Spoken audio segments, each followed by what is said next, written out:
I'm Bill, this is Vital Bike Chains, and today we're talking about the exciting world of Masterlink pliers. So stick around, see what we got. I've just finished waxing the chain, and when I wax the chains, they go in a machine called the articulator, and I need a Masterlink to run that chain just like you would on your bike. Now I have to remove that Masterlink. This Masterlink has been used so many times. It's like the Masterlink in the shop. It's painted yellow here so I don't lose it, and I really don't need any tools to remove it. It's been done and undone so many times. But if I did, you're gonna need a set of Masterlink pliers. Now, yeah, there are hacks out there with shoestrings and whatever, paper clips to make it happen, but you know, you don't have to spend a lot to get a pair of Masterlink pliers. Now, these are the kind of the general two-prong style, one prong, two prongs. And something you want to keep in mind when you do purchase some Masterlink pliers is that you can buy a set that takes off and puts on your Masterlink, or you can buy a set like this one that will only remove your Masterlink. KMC also sells a pair where you just remove it and then you buy a different set of pliers to put your Masterlink back on. Unfortunately, YBN has a pretty cool set and it's the same scenario, so don't get all excited about those YBNs. They have a really nice price point. They're shaped a little different, maybe a little more ergonomic, but then again, you're probably gonna want two different pairs. I can just see myself going to the garage, grabbing a pair of pliers and coming back and going, oh, I've got the wrong ones. So with these pliers, you simply, again, this is probably upside down from how you do it on your bike, but you slide these prongs into the neighboring links, give it a squeeze, boop, and there she goes. So now let's say you're gonna put this Masterlink back on. I can't really put it back on because this Masterlink, you know, there's really no Masterlinkish to it. But you would do the same thing. You put them in here. Instead of squeezing, now you really kind of need two hands and pry it to make it pop back. Now, if you're going to be using two hands to pry it, maybe you need another hand to make sure those things are aligned, and it would be really cool to have three hands. Now, there's a solution to that, and that's these Trident pliers. This set is made by Super Bee. There's other companies that make them. Probably the most popular other one is Shimano.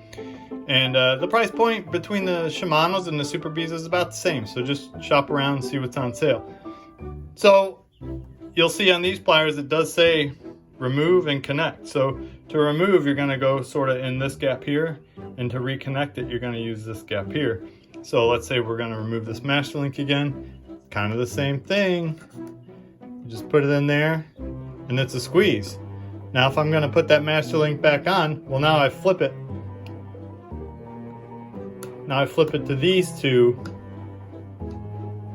prongs, and again I'm going to squeeze. So I have my other hand free to, you know, drink coffee or whatever beverage I want. And I also say that there's a pair of pliers that has not only two prongs, that doesn't just have two prongs or three prongs, it actually has a fourth prong. Can I make that happen? It actually has four prongs. I don't have those. I'll show you a picture of them. Might be something interesting for somebody to try. They also have sort of that unique angle that the YBNs have. So instead of, you know, going straight in from, well, again, this is upside down. So instead of going straight in from the top, you kind of go at an angle. And I can see how that can be, you know, beneficial. And especially if your bike's sitting on the ground and you're trying to get under that chain, I can see how being able to just kind of go in this direction to operate it might be kind of nice. So hopefully that gives you some ideas of maybe what not to get, what to get regarding Masterlink pliers. And you know, you don't need to spend a lot. It depends on how many times you're going to be using your Masterlink pliers. Do you need a Do you need a $30 set of Master Link pliers, or will a $9 set be good enough for you? Something to be cautious with. Again, some of those inexpensive versions, just be cautious what you're buying. These, for example, going back to these, for example, you're only going to be able to dislodge the Master Link, not connect it back up. Maybe that's not an issue for you. Another budget Trident style, and the big fail on these, well, there's a couple big fails. One is, it would really be nice if they wrote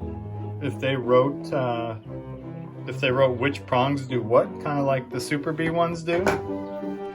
So if I hold these up, I can see like, oh, this is where I'm going to remove and this is where I'm going to connect. It would be nice if that was kind of written here. And then here is another problem. It's the width of the prongs. I'm sure it's not going to show up, the difference in the width of the prongs. Maybe if I get just the right angle. And now we're going to try and get in the neighboring links. And we can't, because the prongs are too thick. So maybe be cautious of purchasing this pair. If you have an 8-speed chain, I don't know, maybe it's not an issue. If you have, let's say, an 8-speed chain, I don't know, maybe it's not an issue. Still kind of wide. Still kind of not great. Maybe. I don't know. Why go through all that hassle? I would say if you're going to do the Trident, stick with the name brands. So hopefully that gives you some information on what to look for in getting a set of Master Link pliers and maybe what to stay away from. I'll catch you next time. Happy riding!